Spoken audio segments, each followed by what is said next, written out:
What's going on, guys? This is Spiked Rob. Already posted this on Twitter, obviously, because you'll be watching this because it's going live through my Twitter. Hope you're all having a fantastic Sunday night. Canes won yesterday, but I know people weren't happy about it. And we're going to talk about that today. We're going to point out the defensive side. Obviously, the offense had their struggles, but I do trust Gaddis to right the ship. I think they did in the second half. And B, I trust TVD to right the ship because he acknowledged up front that he didn't play well enough. And so there's no point in beating a dead horse. But I do want to talk about the defense in depth because I do think they're going to be our weakest unit all year. And that's not really putting any major, giving the major flack because our offense has a lot of talent, has the best offensive coordinator in the country last year anyway, coming in and trying to put his mark, his system in place, and seems to be doing a really good job through 2 games. And our special teams is fucking phenomenal. Like they really are special. So just by process of elimination, our defense is going to be weakest of the 3 all year. But I do have some hopes for them, especially after seeing how they responded after giving up the ugliest 7 points. As one Miami fan said on Twitter, giving up 7 points when they really shouldn't have. So let's go into the play calling and we're going to look at every single play. I'm not going to run replays of everything.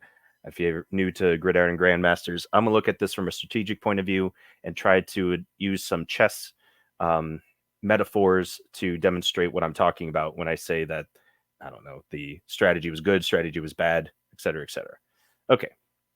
So first drive, we go 3 and out on offense because of a penalty. So first drive that they come out and they try to run to not Frank Gore. This is something we're going to see the entire time. Frank Gore Jr. is very talented, and his best run happened in the fourth quarter and was negated by a penalty. And we'll get there and talk about that. And Southern Miss very specifically knew that we were going to spotlight him, so they did everything they could to not give him the ball, at least initially. So they did this run out wide. Tackle made by, I believe, Corey Flagg. I have him listed as an ILB, and then I have Wayne Steed as the outside linebacker because that's what they were last year. That's what they were in the first game. But a key change that Kevin Steele made was to actually flip-flop their named positions. So now Flagg is an outside linebacker, Steed is the inside linebacker. They're still paired up. They're still, kind of the Bash brothers out there.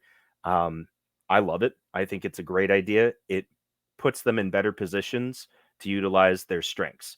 And quite honestly, I've been asking for a Miami coach, a play caller of any kind, to do that with the personnel that we have for 2 years. So I'm just really happy that game 2, he saw that Flagg was overthinking it, was taking too long to make decisions as an inside backer, where as the Mike, essentially, where there's just a lot more to process when you're kind of the heart of this 4-3 defense or even a 4-2-5.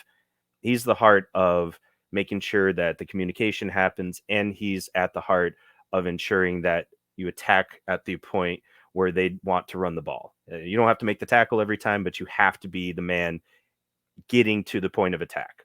And Flagg can do that, but he takes too long to process. And so they put Steed in there instead. Steed is faster than Flagg and also is much better at doing that processing. Wayne Steed is one of my favorite players on the Miami defense, not for his talent, but for the fact that I am watching him work through stuff. He thinks through things as they develop, and then the next play and the play after that, he continues to try and adapt mentally to what the offense is doing. And that's just a rare thing to see in all of college football, and not just Miami, but particularly among Miami linebackers. It makes sense to me why he's our starter every week. And now he's our starting Mike linebacker. So they switched Flagg over to the Will. First thing he does is just attack, read, react, go get the ball, and makes a tackle. Awesome. 2nd and 10. Wilkie scrambles. Okay. This is a true freshman who is, quote, not fast compared to their other quarterback. So to watch him scramble throughout the day was incredibly frustrating. And when I went over all the plays and the play calling, I wanted to see if anything was done to try and keep him in check. And the answer is no. There was nothing was done to try and keep him in check. There were some things done to try and make it easier for the defensive ends to keep contained. They did not always do that, but at least there was some adjustment on that after what Bethune Cookman did last week. That was basically all they had as well. But to allow this kid, I mean, he's 18, to just do this throughout the day, it obviously didn't happen every single drive, but from first quarter to fourth quarter, he had these lanes open to him. So, and this particular play, at least, Steele totally screws the pooch, in my opinion. I hated the way that this was drawn up. He decides, so because the tight end throughout the day is next to the line, but he's not in line, he's always off the line. The way they do pass pro and everything else, the tight end's always about 2 yards deep in the backfield when the ball is snapped. We almost the entire time did not bother treating him like a lineman. Or as you can see from the lineup, we're very cramped over the tackle. We do put, well, I guess flag over the tight end out there to kind of make up for it. But still, our defensive line is not spread out at all. And then as we look at this, everyone on the line is supposed to slant to their left. And then the DN at the end, who I believe is Jafari Harvey, is just supposed to basically bull rush upfield, speed rush upfield, just kind of in a straight line and keep that outside contained to the left. But that's not incredibly helpful when everyone behind him is playing man. Everyone in the linebackers and secondary, they're all manned up. So when everybody on the field clears out of the left side, the quarterback, I mean, everyone and their mother would have said, "Oh, they're all coming at me to the right. I'm going to take a step, literally one step to my left, and run straight up the field." Horrible play call, in my opinion, because of where you had all the guys start their positioning. You gave away, it wasn't even outside contained. You just gave away the left side of the line. Like if they had given Frank Gore the ball and this play, he would have gotten probably 19 yards just because we like slanted away from everything. And so because he dropped back into coverage, it was a pass play and everybody else dropped back into coverage, it just opened it up for him. And on the second play of the game, it was just very, very counterproductive. So the only good news about seeing this play is that's the last time you're going to have to see it. Steele realized that was kind of fucking stupid, so he didn't call it the rest of the game that I saw, where, I mean, the entire line just all goes immediately left and gets washed by the entire offensive line because it's the easiest thing ever and gets 9 yards out of it. So then they go under center. They do this belly G, as the commentators were saying. And, it's just basically you've got a tight end wing and you're moving the guy in jet sweep motion in order to try and drag somebody out of the way. It ends up being one of our corners. I think it was actually Corey Couch.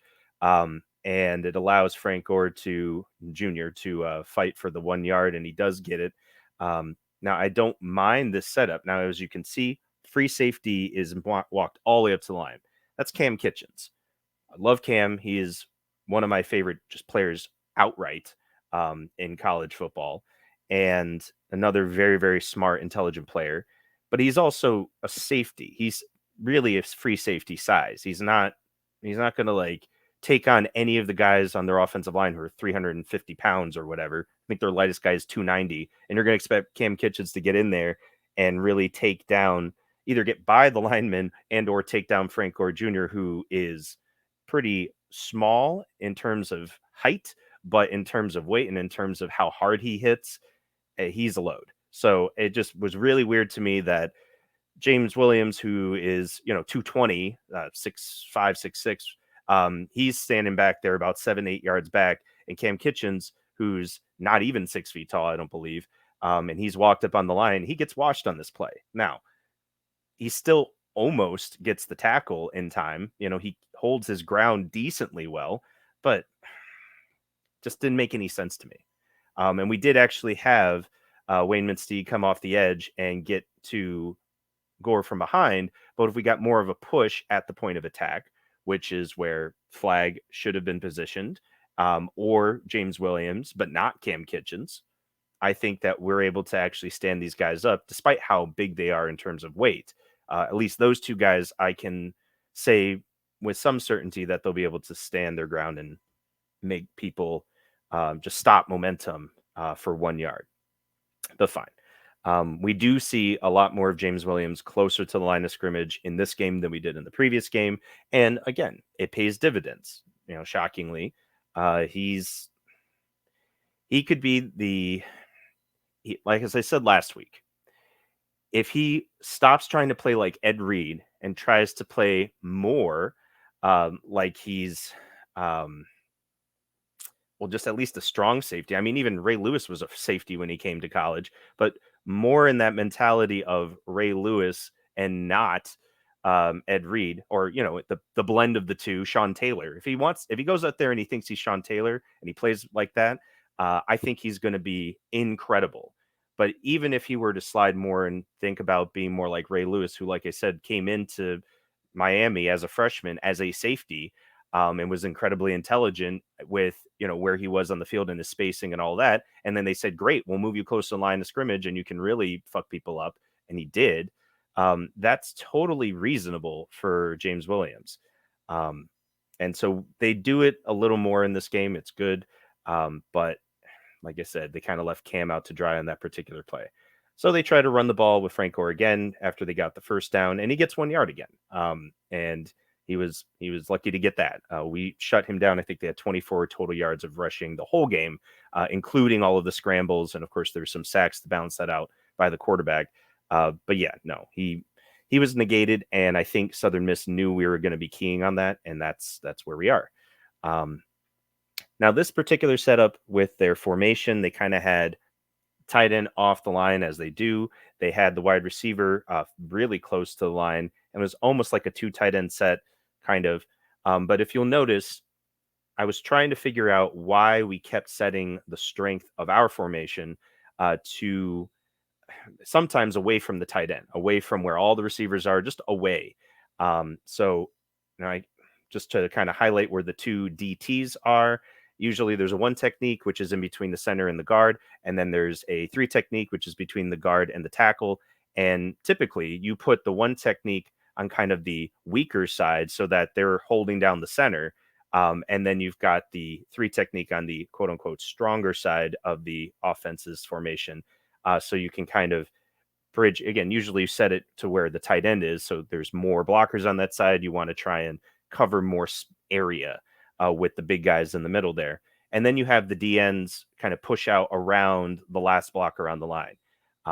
So we are doing that technically because they're tight ends off the line, but we're very cramped throughout the whole game. We're doing this, and a lot of times we're doing this away from where the tight end is, where all the wide receivers are.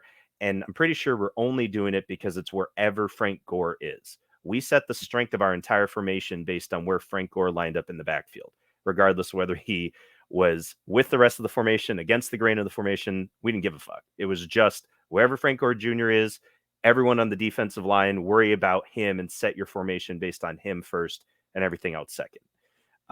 Again, I like the idea behind it, but it created some really, really weird formations throughout the day.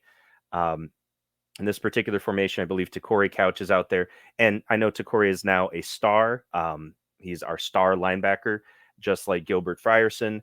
I mean, that makes sense. But at the same time, I guess star linebacker just means a hybrid of something. It doesn't have to be a linebacker because Takori is not really a linebacker. He's a nickel corner, but he's a hybrid now. And then, like I said, Gil Frierson is a hybrid safety. But whatever, any sort of hybrid, you're going to the star position. Wesley Basanthi was star position. Now he's moved over to, I believe, outside linebacker. And so I really like the experimentation that Steele is doing with all of the personnel. He decided in camp this guy was going to be this or this guy was going to be that. And after one game of real action, he's switching everything around. These are all good things.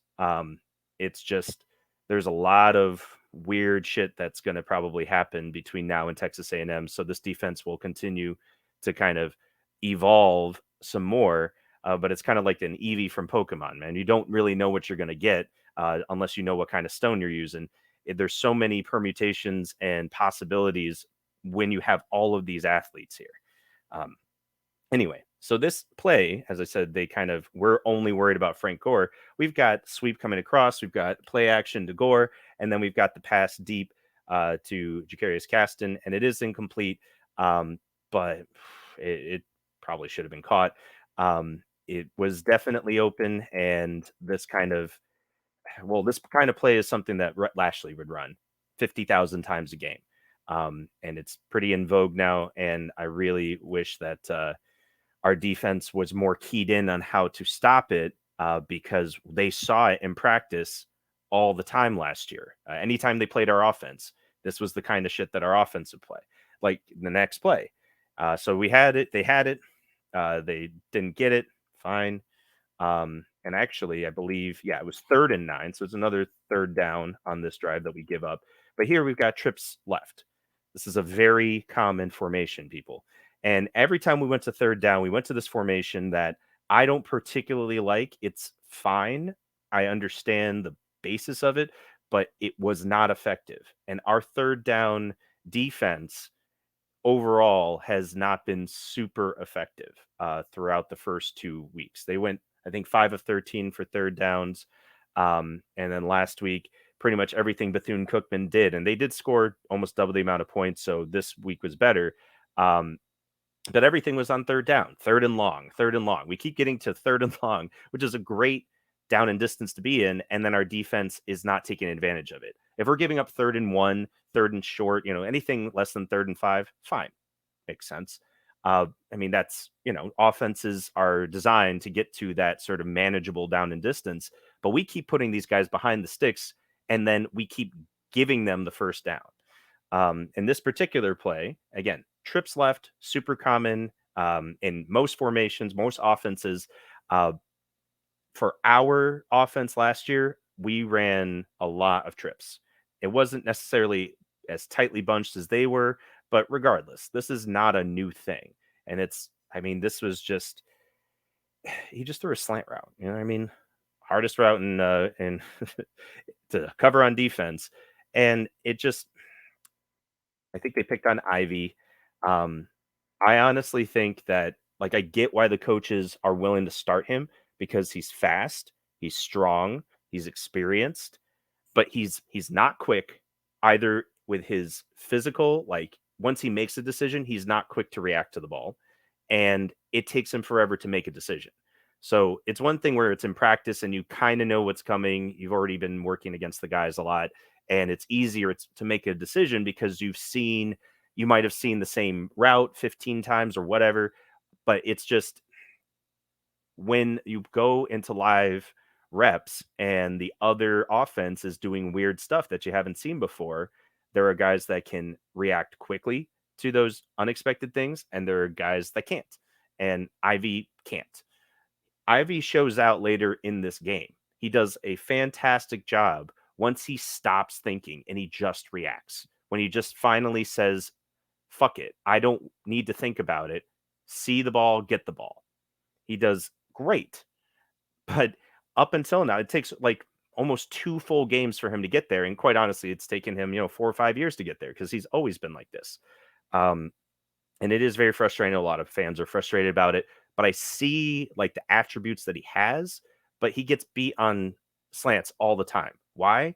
Because he plays. I mean, we could see where he is. He's 5, 6 yards off the ball. And when the ball is snapped, he's bailing out immediately. Like when this pass is thrown, he is at least 12 yards away from the line of scrimmage and not over his man at all because he's expecting a go route. Like, he's been burned on go routes enough in his career that he's so worried about that first that he gives up everything else underneath.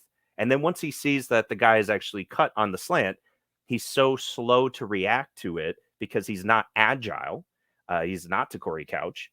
He's not Tyreek Stevenson in that regard of breaking on the ball quickly, that the guy can catch and turn and run upfield before Ivy's even ready to come in and make a play.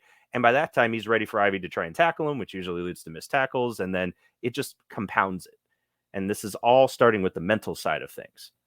This is all him being either hesitant or just not reading it fast enough. Neither are great. Both are mentally based, and it's, you can't go to the weight room and learn how to do that better. So like I said, I don't think being the outside corner makes any sense for him. If anything, he should be our nickel. He should just be playing press defense the whole time, knowing that he has a safety over the top of him, and just be fucking aggressive. Just go to town. Like, he should never have to be left on an island anywhere on our defense. And I really hope that's the next progression that Steele makes, where he says, fuck that. Let's make Corey Couch our island guy, where we leave him alone, one-on-one in man coverage with whoever the fuck we want, just like we do with Tyreek all the time.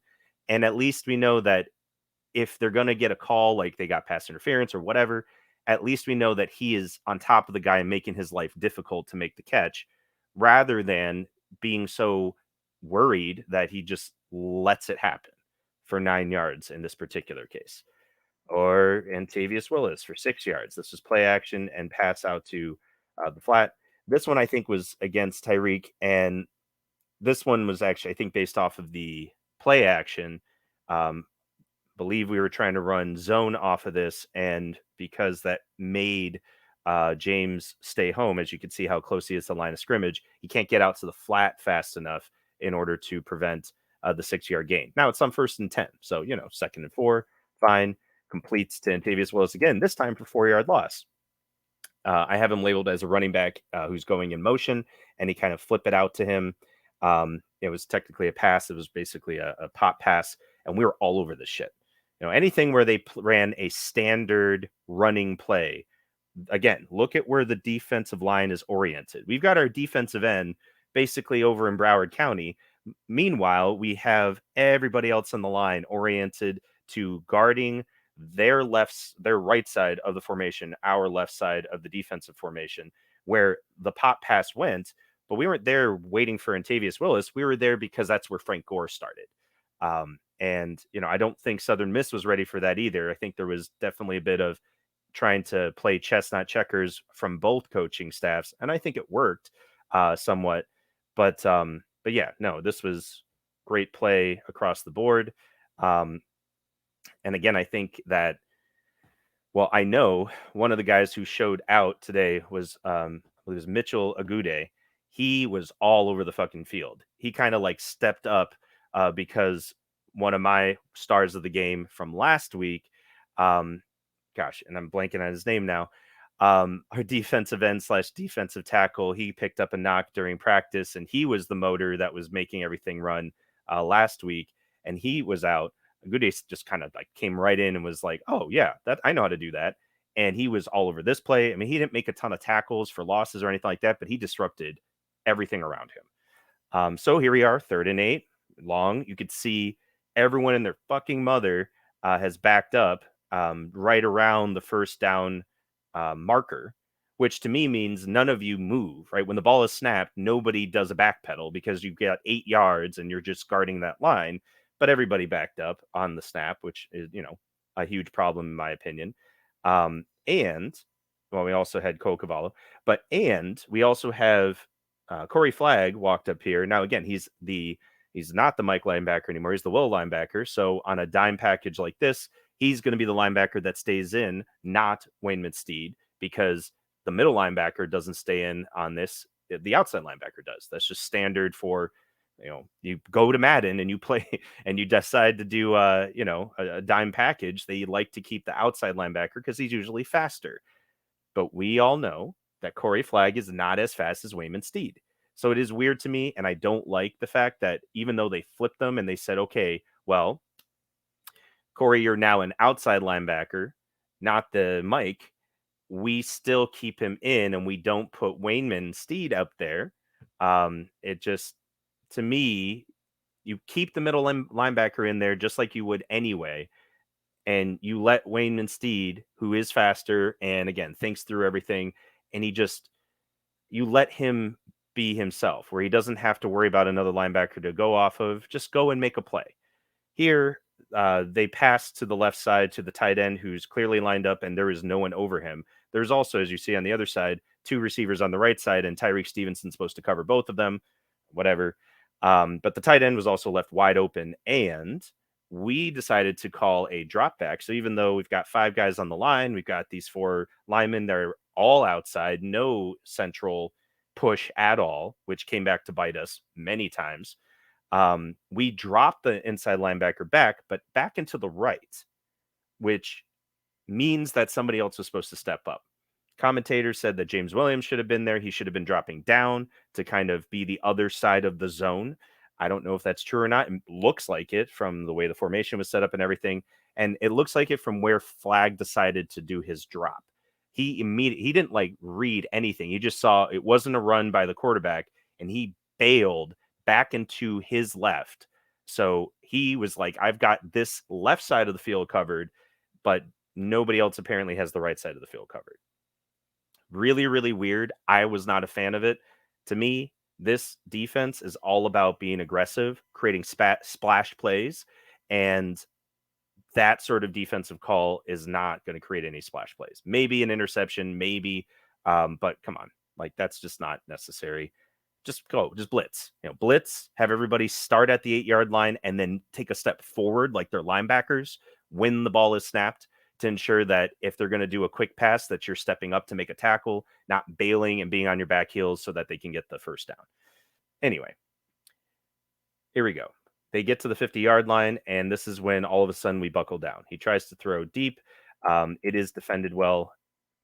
Guy can't get the pass. And again, very standard stuff. Actually, what we did was we had cover one and we dropped Williams down like we should. And this is actually the one that's right. This is the one where he goes and he skies and tips the ball right into Ed Reed's hat.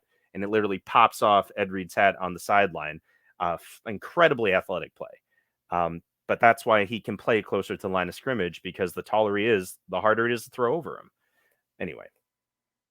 So then we've got this setup, again, a 4-2-5 defense, kind of the nickel coverage, and he's trying to throw to Brownlee. There, it was well defended, I believe, by Tyreek Stevenson, but they ended up going back and forth the whole day. What really bothered me was that Tyreek didn't cover Jason Brownlee the whole game. Like, there were plenty of times that he was not covered by Tyreek, and there was no reason for it. Again, in my opinion, it was easily preventable, but we will get there. Finally, he scrambles for his life. Actually, this was a designed run, which was even weirder to me. 3rd and 10, they tried to catch us off but guard by running their quarterback, who is, again, supposed to be not very fast, on a designed run play. And he basically runs right at James Williams, where he was lined up over the formation. But here, this is standard shit, right? You've got the spread from the defensive line because they all want to go blitz the quarterback. And James is basically playing that middle linebacker position. We actually split out. I believe that was Keontra Smith, who stayed on the field as a linebacker, and had him guard one-on-one with Frank Gore Jr. Great fucking idea. Keontra's a converted safety. He is fast, and he's very good in coverage when he knows what the coverage is, and this makes it very easy for him. Go guard Frank Gore Jr. Wherever number 3 goes, you split out with him, you cover him one-on-one. Easy stuff.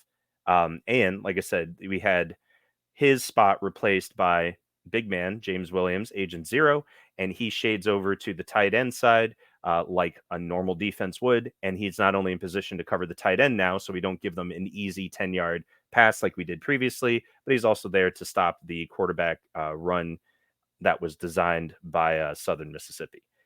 Poor design, but hey, who am I to judge? All right, so that stops their first drive, but it was 12 plays, and we gave them 9 yards, 10 yards. It was messy. And most of it was due to, in my opinion, strategic decisions. So the question is, what does this look like in terms of a strategy perspective? Well, I liken this to the French defense, but you can read all about it. If you're super interested in chess, the whole world apparently is into chess now, if you didn't know. And so the biggest point of this is that a French defense is quote unquote bulletproof. You can't fuck this up, is basically the idea of it. And the defense that we saw out there, there was very little that the players could screw up on that opening drive. There were plenty of things that they could have done better. We gave up 9-yard plays, et cetera, et cetera.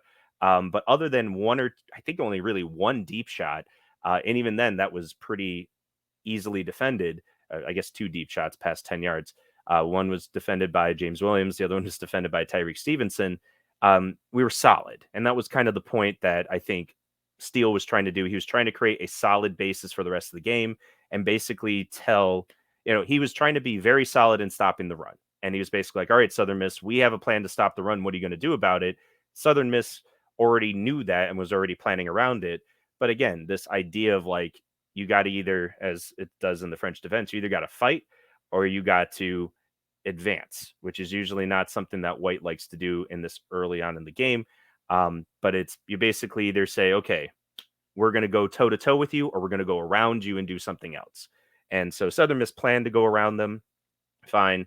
In this particular setup, just so you can see, these two pawns are basically here to force either this pawn from White to go forward or to attack. In football terms, we're saying, here we are, either come get us. You want to run? Let's run. Like, you want to run Frank Gore, we're ready, or do something else around it.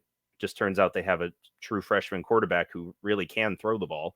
But it also limits what we can do, because we specifically set up our defensive line to not go after the quarterback except on third downs. I mean, every time we were crunching the line down, and you'll see it, we gave space for people to either run around the outside, the quarterback, on the scramble, or what happened a lot in third down is because we had nobody in the middle, he had a center who was basically not blocking anybody and was able to let him step up into the pocket and then run downfield with a blocker. So in chess terms, we're basically, because of the way we were emphasizing the run on every other play except third down, it ended up putting us in our own way. We ended up saying, okay, well, because we weren't pass rushing on any other down, now we're going to pass rush. And it was just too easy, too predictable for people. And we just basically kind of screwed ourselves in terms of having a balanced attack on third down as well. And as you'll see, we'll give up, 5 third down conversions when really one of them should have been allowed because it was 3rd and 1. Everything else was like 3rd and long. And we just kept giving them up. So that's what made it worse, even though the stats themselves, 5 out of 13 is not a good conversion percentage. This is a team that sucked at converting third downs last year. They were like 29%. Against us, they're over almost 40%. So not great. Anyway, speaking of the devil, we start the next drive and he scrambles for 2 yards. And we actually have this blitz coming on. Again, Mitchell Agude runs his ass down from behind and they just turn him loose, even though this whole line is meant to go to the right side of all the powers that way. Off of the play action, he just ignores the handoff to I don't even think it was Gore. I think it was somebody else. So he just ignores him and runs after the quarterback and forces his hand. And actually out there, I believe, so we have, S means Gilbert Frierson, because that who's who was the star in my book up until this week. And then again, we've got our corner out there, and I believe that was Ivy again, who took too long to read the play and come downhill, but with the pressure from behind, it was fine for that play. All right, now complete to Jason Brownlee, 7 yards. Pretty sure they're picking on Ivy again. Why is Ivy covering Brownlee? I don't know. Meanwhile, 3rd and 1. Here we go. They're ready to do it. Except that they get a false start penalty. So they don't actually get a 3rd and 1, which would have been an easy conversion for them in theory. Instead, because of the false start, it's 3rd and 6, something that we should be able to prevent, but they call defensive pass interference onto Corey Couch. Here we do what I consider, it wasn't even really a blitz, but we do the first stunt that I've noticed that was very effective. They literally did the twist, and the defensive tackles are able to get around. But it's like the defensive ends didn't know that the defensive tackles were going to do this twist because it basically forces the quarterback to where the defensive end could be waiting. It's not normally the spot, but the defensive end pushed right upfield past where the quarterback was, so he had enough time to try and at least get the ball out there. He shouldn't have even gotten the ball off, honestly. But whatever. And so Corey's there. He does impede the receiver's progress. I think it's a bullshit penalty. I think Corey gets screwed on most defensive pass interferences that he gets called for. But again, neither here nor there. Ends up being a 10-yard gain between the two penalties. So they get first down. Okay. Complete to Jacarius Caston for 6 yards. This was just a screenplay. They literally do just basically twins, where one receiver is more forward. We've got our corner over them. I think that's Decory, who's over the covering the wide receiver that's on the line. Then you have the other receiver who's off the line, and you're just running a simple screen to him. I mean, I think he took one step and turned, your prototypical screenplay. And DJ Ivy is standing there waiting for his man to do something. He then watches his man take a step and turn, and he doesn't react until the guy gets the ball. It's just, he just didn't see it. Like, I don't know.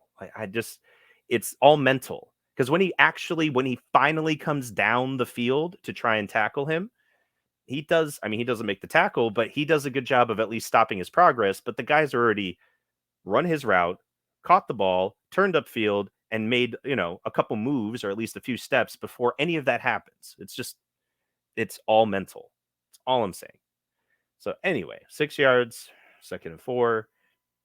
And the pass is broken up by James Williams off of the play action. And this play was insane of him getting out there and breaking it up. I know my boy at 365 Canes Info is going to be covering this because it was such a baller play by Agent Zero. So I'm not going to get into the athleticism that it showed. Y'all can see that. I am going to look at one thing, though. Nobody else on our team starts as deep at the safety position as James Williams. No one. We've got 3 safeties that played this entire game, and I use the term safety very loosely for Al Blades Jr. I don't think he should be playing safety. I think a lot of people agree with that. He is a corner. I'm actually fine with him playing the corner position instead of Ivy. I think he would be better at it because he could just play, right? You just one-on-one, me against him. He can do that. No problem. Again, you're putting him in a safety position. He has to think too much. I don't like it. And I don't think anybody does. But whatever. We will get there.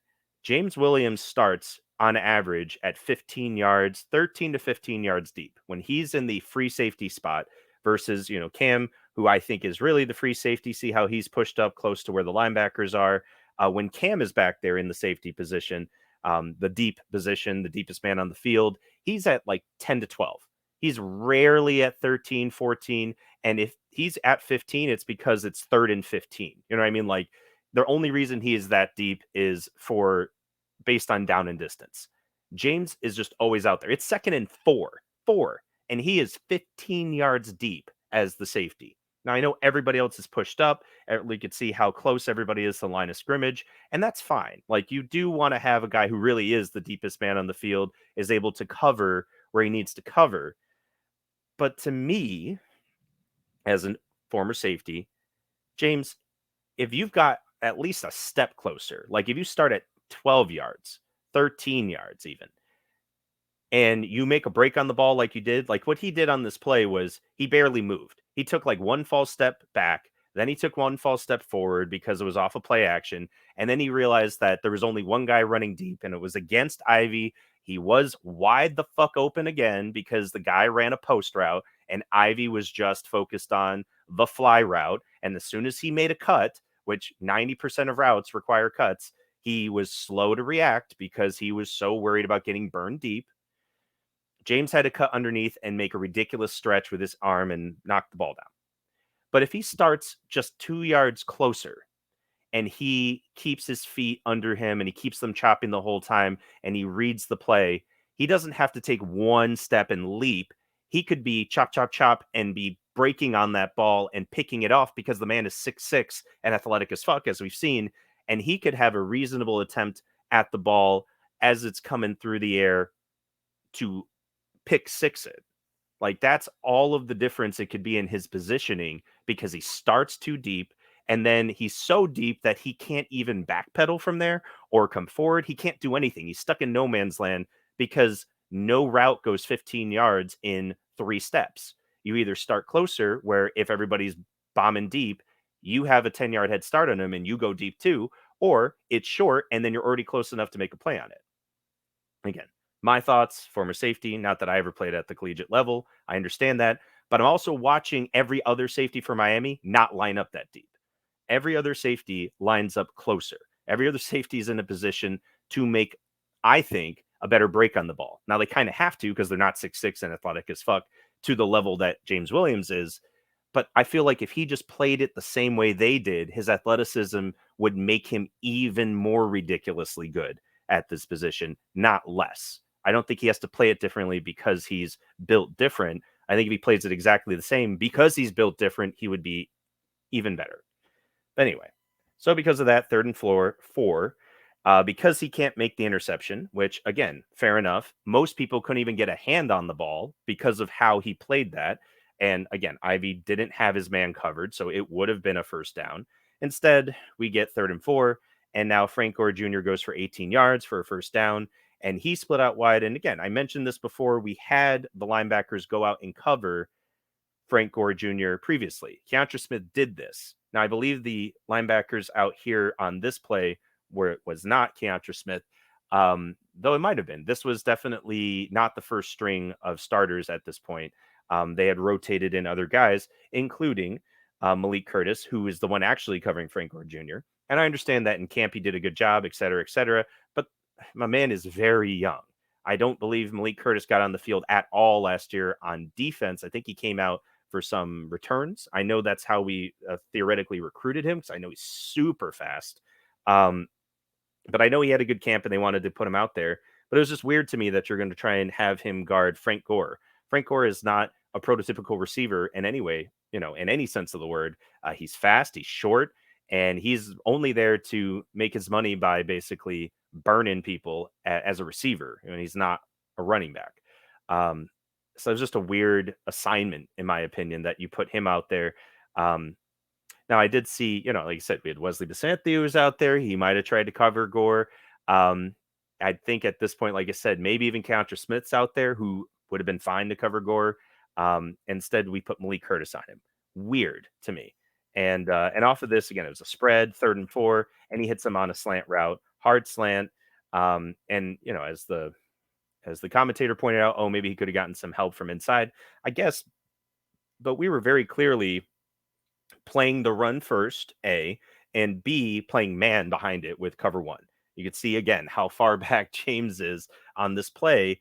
He's not going to be able to come up and help with a third and four, which again begs the question, why are you 15 yards deep when there's only 4 yards to gain? Again, it's something that I think can and should be addressed because I think it's easy to address. I don't think it takes away from James's game at all for him to be closer to the play.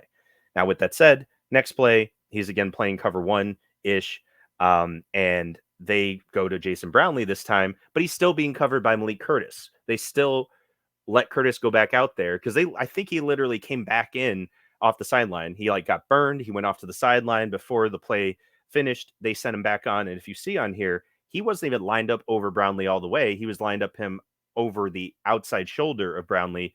And so Brownlee goes, great, thanks for the easy release on an inside fade or whatever, basically a fly route with no way for Curtis to actually press him because he's over his outside shoulder.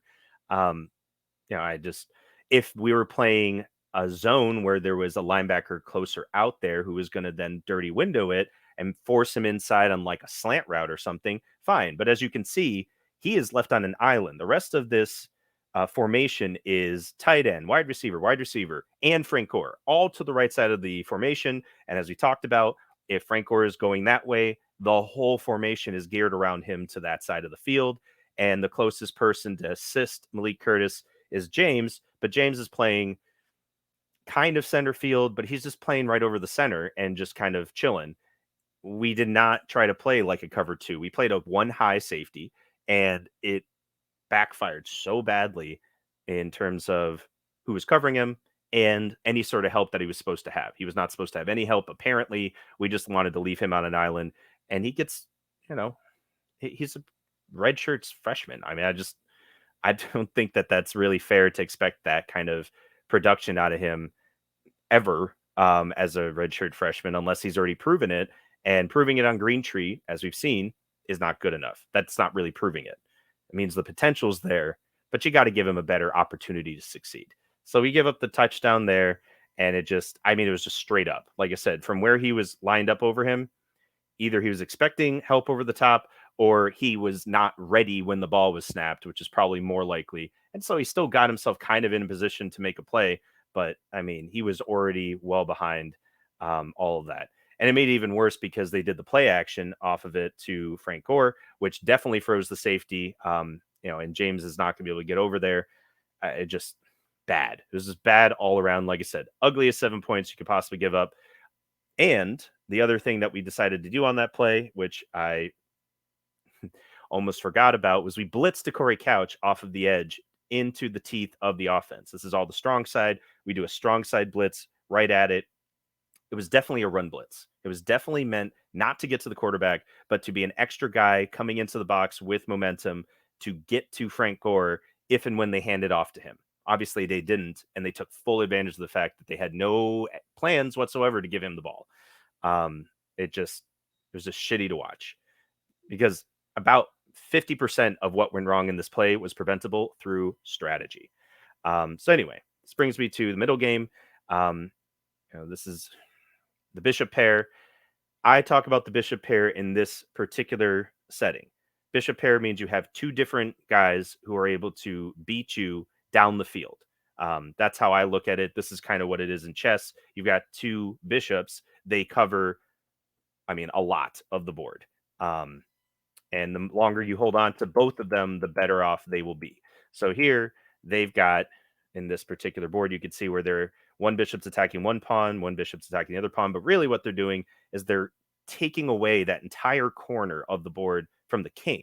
And as things get traded off, as the pieces fly off the board, you're setting it up where these two pieces don't even have to move. Just the threat of them is enough to paralyze the entire other side. So Brownlee is definitely one of those bishops. In this particular drive, we already had Frank Gore Jr. gouge us for 18 yards. And again, both times they went after the same guy with two different players. But just by allowing that, just by not matching up with them properly and neutralizing those guys properly, like I said, having an outside linebacker like Keontra Smith guard Frank Gore on the first play, and having our best covered corner like Tyreek Stevenson guard Brownlee on for the rest of the game on the outside, you allowed both of those pieces to become way more viable, or those players to be far more of a threat than they ought to have been. That was an easy fix, in my opinion. And it led to, like I said, the ugliest 7 points that we've given up so far, only because it was totally preventable. Like I said, otherwise, we totally neutralize this team. And we do that after this. Like for the rest of the game, up until the second half for sure, they don't go anywhere. So they try to do more wrinkles, they try to throw more things out there, and they run someone who's not Frank Gore. So look at this. Frank Gore is not in the game. He is not the running back. It's Janari Dean instead. If you look at our defensive linemen, we basically ignore the running back. We just say, oh, he's on the right side, left side, and nobody gives a fuck. Tight end and wide receiver are on that side of the formation. We shift everybody over. Everybody's already geared towards the strong side of the formation. And hey, he gets no yardage on the run to that side. Well, of course not, because that's how you would treat most teams, but we don't treat Frank Gore Jr. that way. It's a lot of respect. I think it's warranted, but at the same time, Jesus Christ, guys. So anyway, we do give up the pass to DeMarcus Jones for 36 yards for first down. Um, I'm just going to let 365 Kane's Info talk about that one. That to me is just, I mean, it was fine. Like, dude was there to try to make a play, just didn't. So annoying. Anyway, so they get all of this, like they just scored a touchdown and then they get 36 yards down the field. And now we're here and they're going to do another play. And this ineligible receiver downfield really fucks them up because they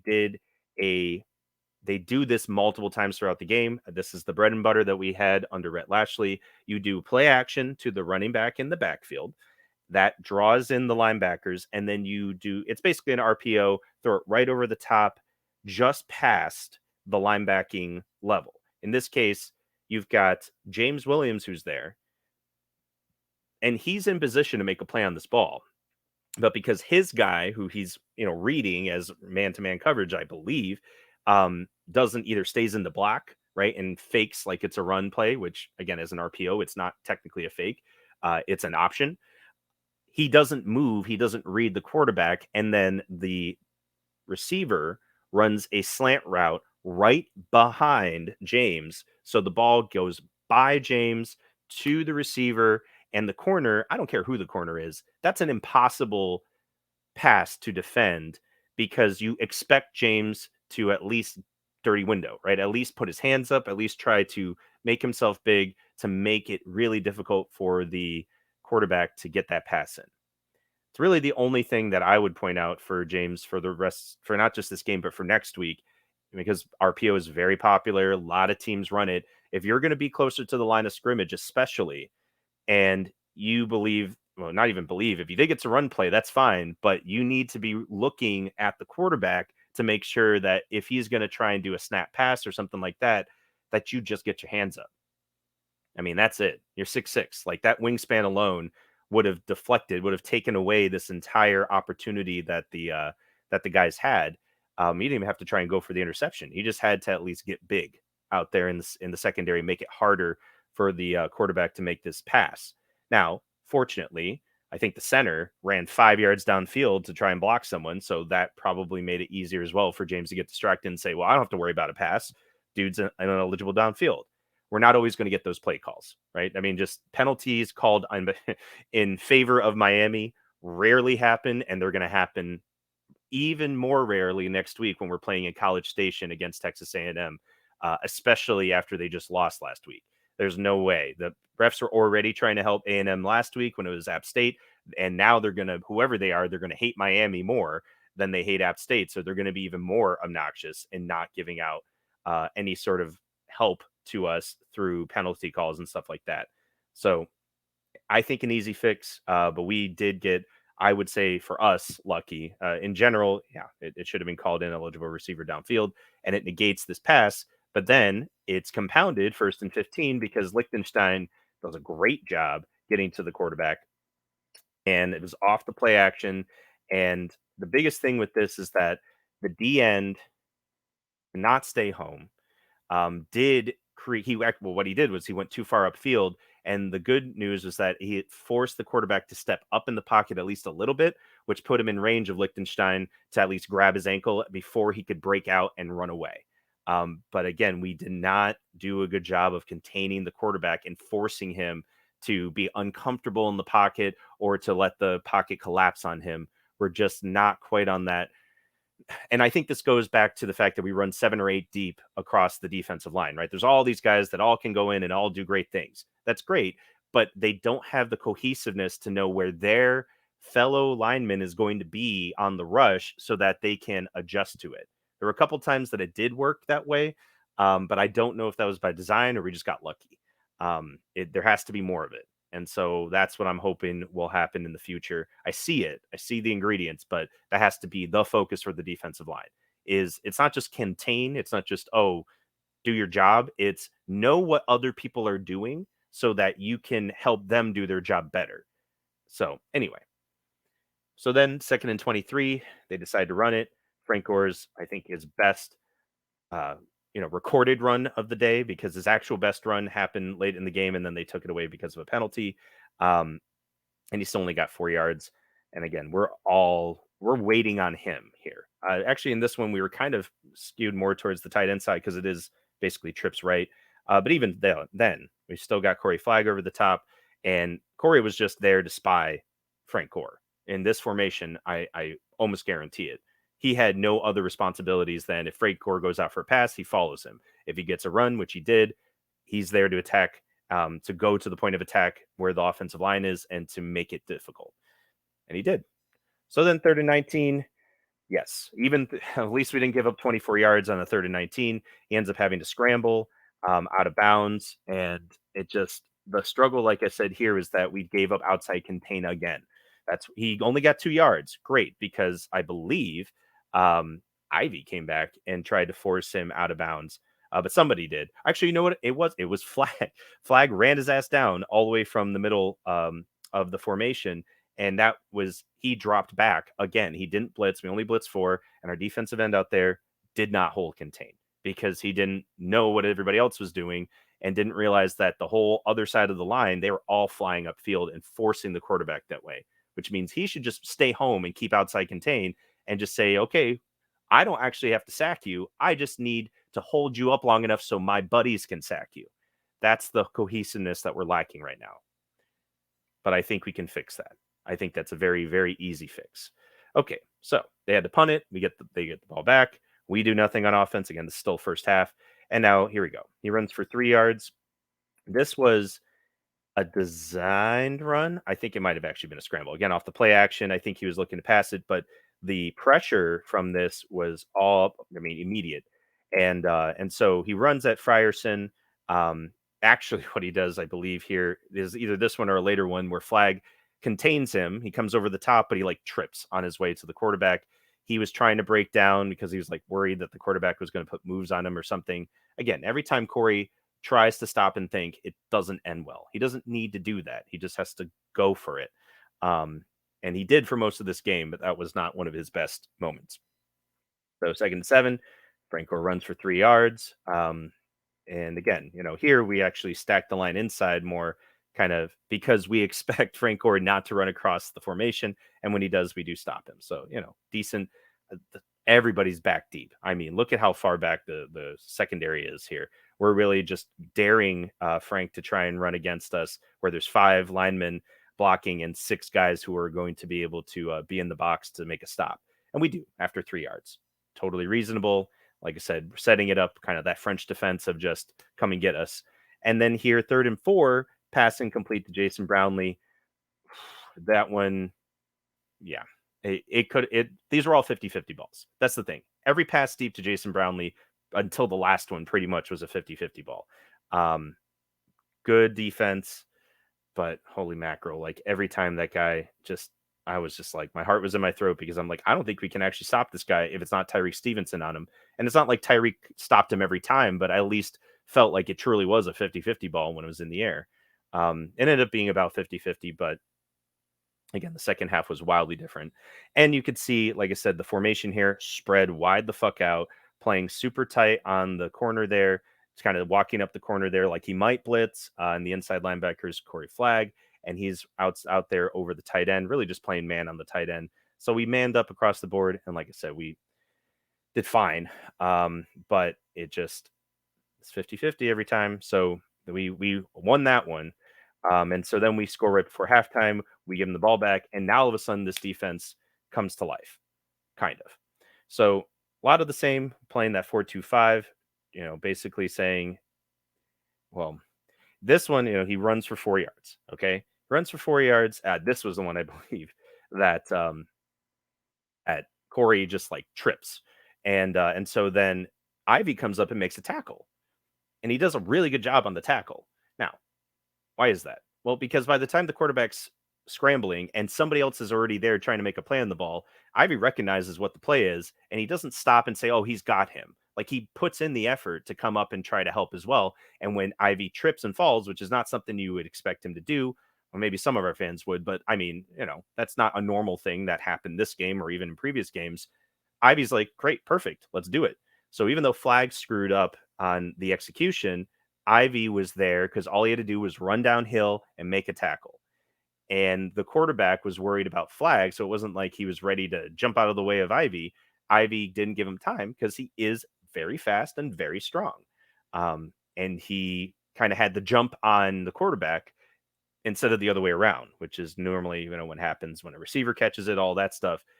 People get the jump on Ivy far more often than the other way around. When Ivy gets the jump on someone, he does do a really good job. And that actually happens, I think, this next play. So pass complete to Frank Gore Jr. for a loss of 5 yards. This was literally, he's in the backfield. They don't even play action to him. He just flares out and they say, okay, let's throw it to you in space. Ivy goes, mine. He reads it right away, unlike the screen pass that happened right in front of him. Somebody talked to him at halftime and said, dude, just fucking fly downfield and make a play. And my man did. Like he did. So I know he can, but he did not think in either of these two plays, either of them. So 1st and 10, start of the second half, didn't think, just tackled the quarterback after Flag missed. 2nd and 6, passes to Frank Gore Jr. for a loss because he just flew down the field and read screen, went and got him because nobody else was out there. If Ivy waits, gets blocked, whatever, that's at least 10, 15, 20 yards easily. But he said, no, I'm coming downfield and I'm making a tackle. and damned if he didn't do a great job. So I could see why he'd be great in practice when he already knows what the script is. He already knows what's going to happen. He did it here twice so that it goes from being what should be a really manageable third down to 3rd and 11. And it's like, oh man, what are we going to do? Well, Wilkie runs again because if you see how we're set up on the formation, we didn't even try to set up like we normally do to try and blitz and keep outside contained. That was like Steele's idea. Well, let's just spread out really wide and that way we keep outside contained. Didn't. Everybody flies upfield. Like I said, with the strength going to the left side of the defensive formation, the guy on the right side of the defensive formation should be staying home. He should not be flying upfield. He flies upfield. And so, Al Blades Jr. to the rescue. He does fly over the top. And again, Al Blades is great coming downhill. He's a good tackler and he is aggressive. And that's amazing to have in every single position on the football field except safety. In this particular case, it worked out because he didn't have to really act as a safety. He basically just acted as a linebacker who started 10 yards deep when trying to force the quarterback out of bounds. And he did. That's a true freshman mistake. He should have definitely gotten the first down here. But at least Blades was ready to take his head off, and he was aggressive.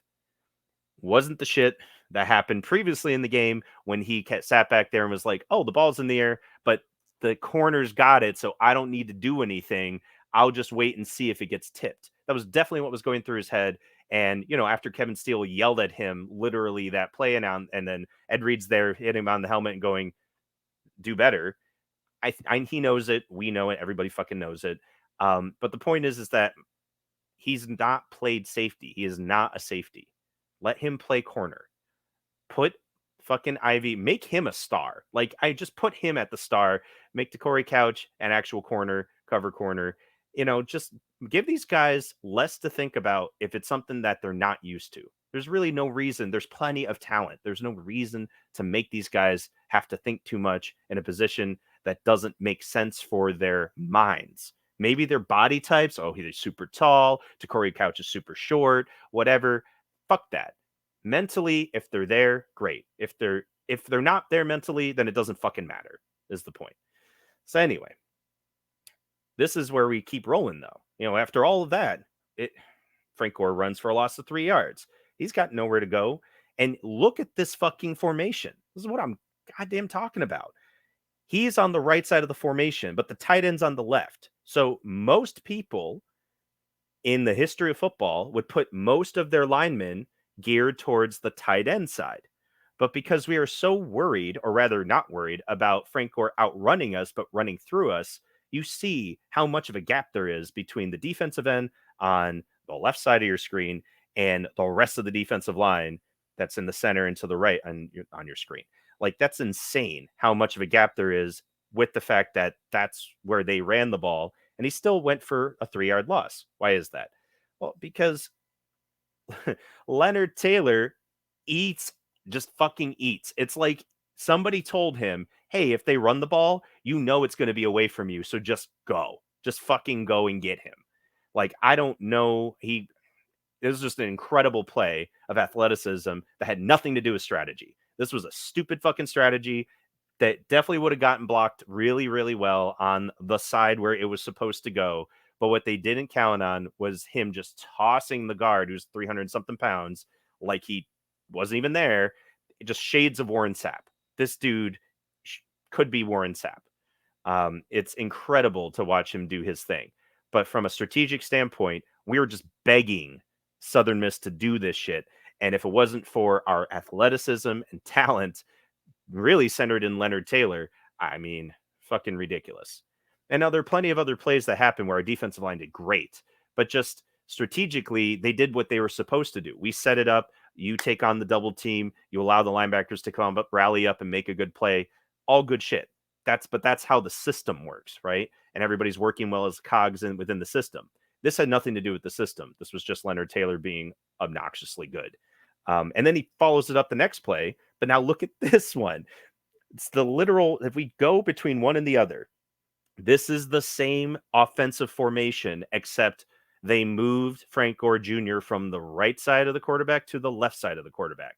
It's not even 2 yards in distance. And yet you see how our defense is completely differently arranged on the defensive line specifically. We've got 5 guys who are lined up over the center or are on the left side of the field where Frank Gore is. And then we got one guy out in, fucking Weston or whatever, just chilling outside of the offensive tackle.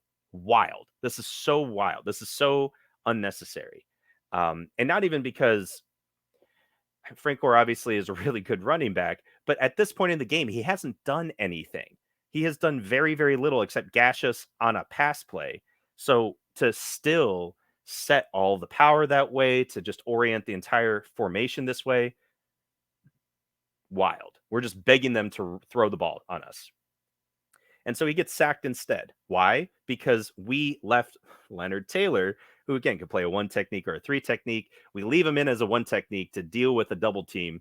And after everybody else rushes upfield, and I mean everyone rushes upfield, just leaving no contain as usual.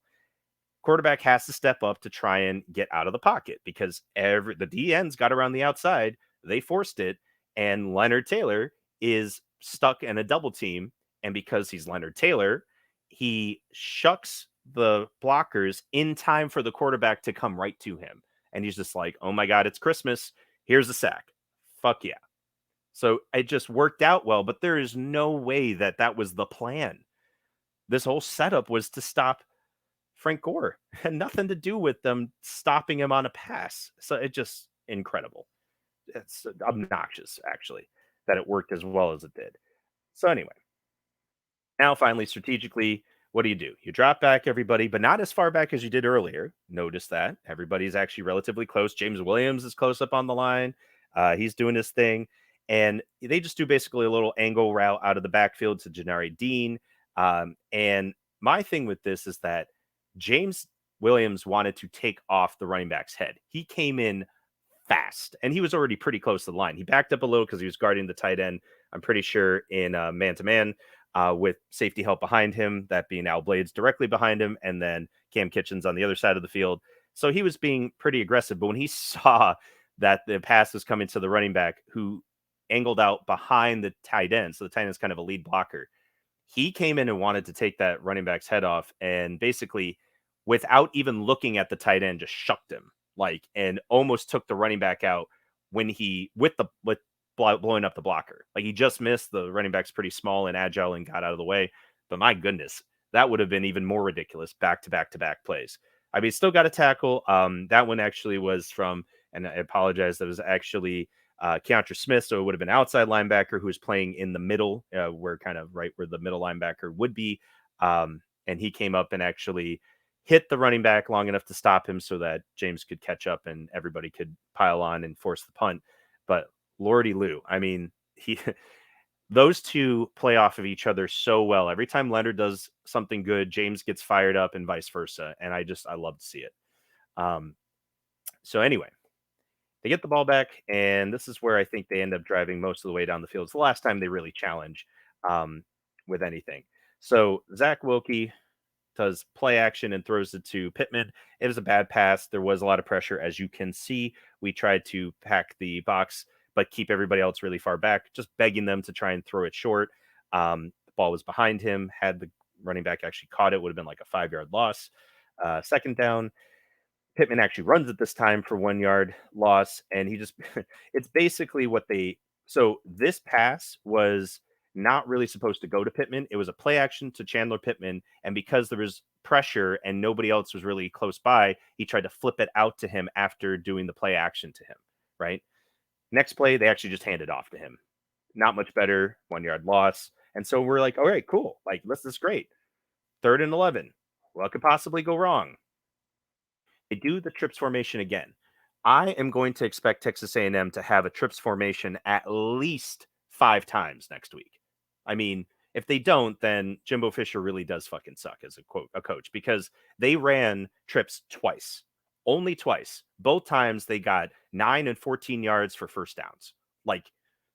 And they only got 5 first downs, guys. So half of their first downs almost were out of the same formation, and they only ran it twice. And it's a formation that we used as an offense, as a school, as a program, a lot last year. And our defense still could not handle it. Now, in this particular pass to Jason Brownlee, we decided to blitz the house, and I mean, blitzed. And again, reason why this blitz doesn't work, and it was one on one on the far side. We actually force him away from the trip side, which is fine. But part of the reason why Rhett Lashley did it for Miami last year and had trips to the left was to force isolation on the right side with Charleston Rambo, who fucking torched guys last year doing this same exact thing. Jason Brownlee is not Charleston Rambo.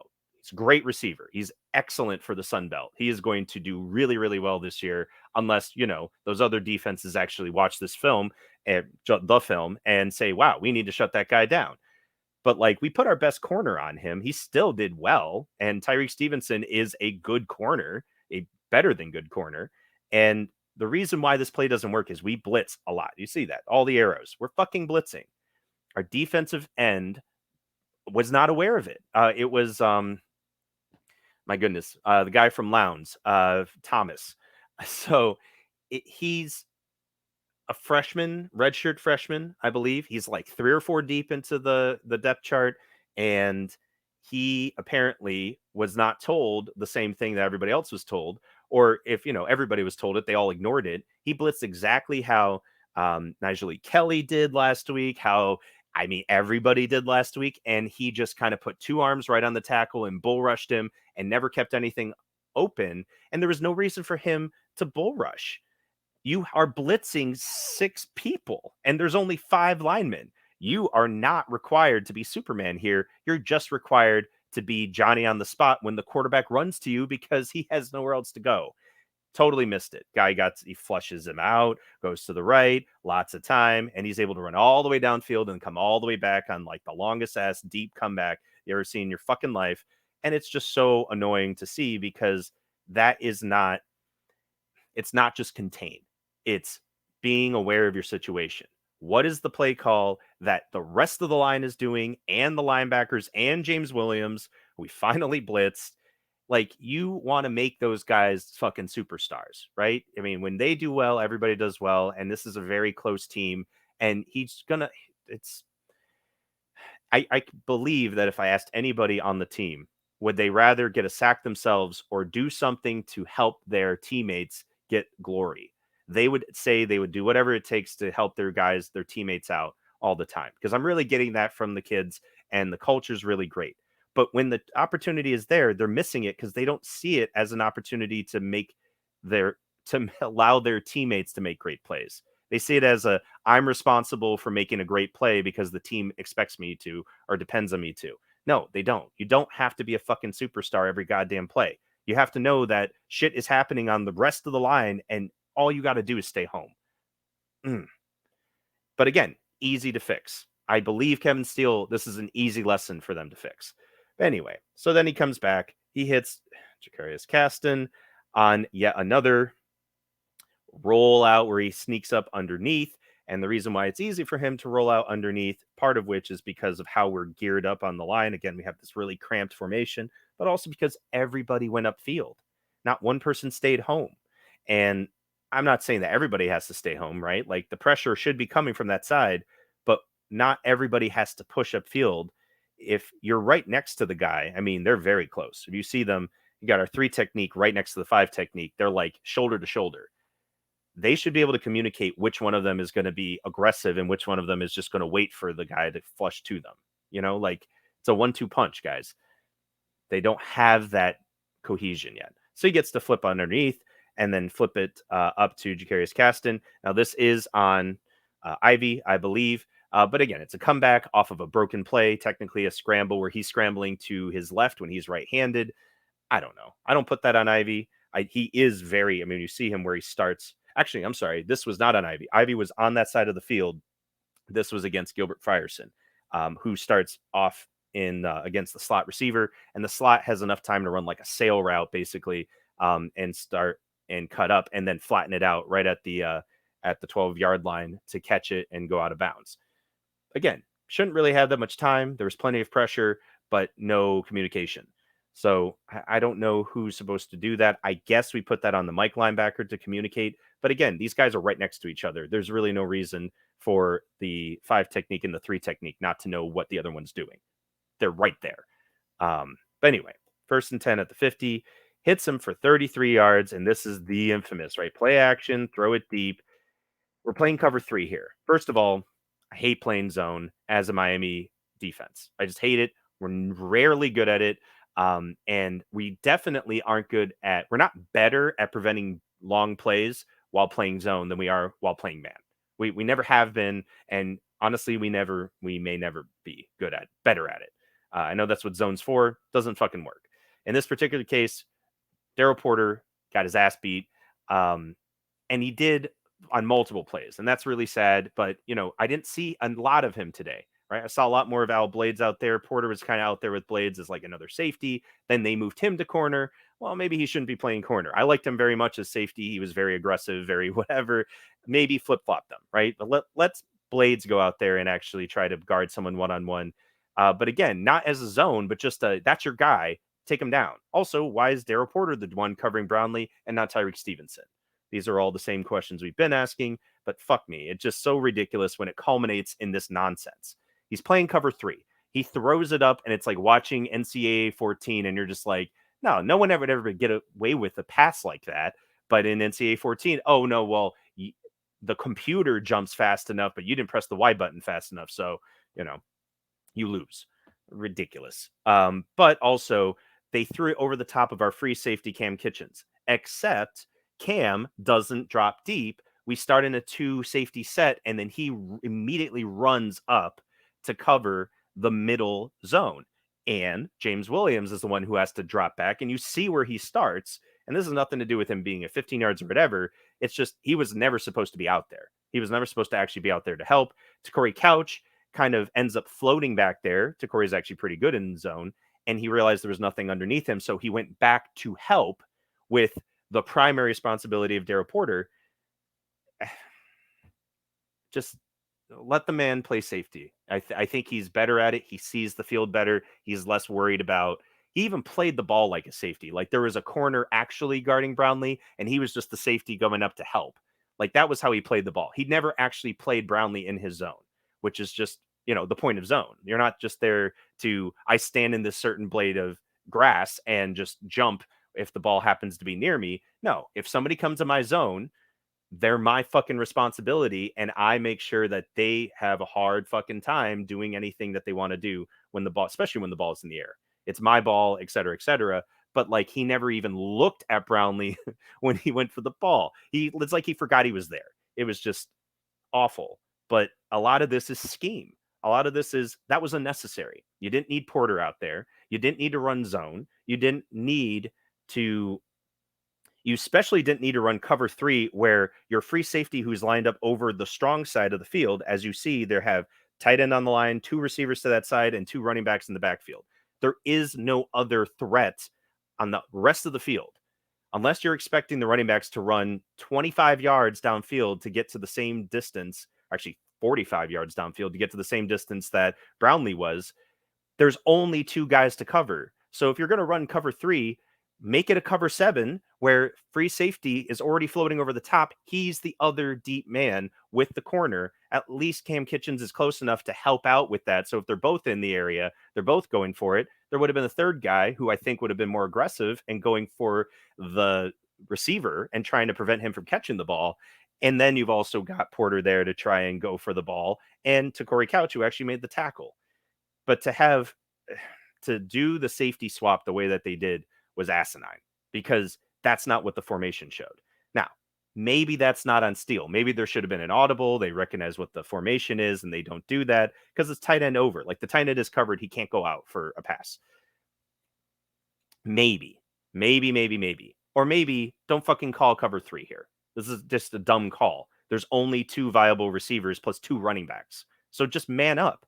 Fuck, you could have double covered both receivers with both of the safeties and both of the corners you had, and you would have had better results. And there would have been no vulnerabilities in the formation. But hey, again, what the fuck do I know?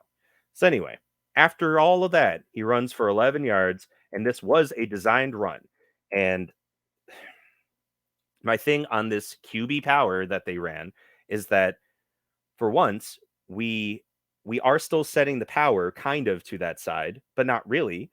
Um, it just we basically begged them to run to this side of the field. Again, you could see the wide ass fucking gaps.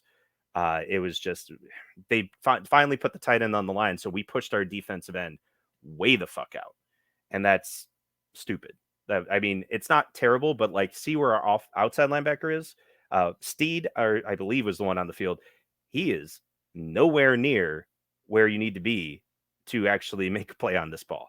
So instead, they brought up a corner, kind of. He was kind of there. He's basically trying to play. Um, he was trying to play the tight end, I think, while we also had James Williams behind him. Bro, this was just a bad formation for this sort of thing. Now, again, it was off of a QB power, so like we should have been able to get there and stop him, but we also set ourselves up for failure here. It just wasn't necessary. Um, and at the end of it, you've got James Williams trying to knock the ball out, trying to rip the ball out, because when it finally gets to him, he makes the tackle, right? It just I think this was also on Porter, where they ran back at Porter again, kind of that back to back, right? Just like they picked on Malik Curtis earlier, they now pick on Porter, they give up the 33-yard pass, and then they immediately run at him the next play because we didn't sub our guys out because they were running the hurry up. And he, oh no, that's what it was. That's what it was. On this play, my apologies.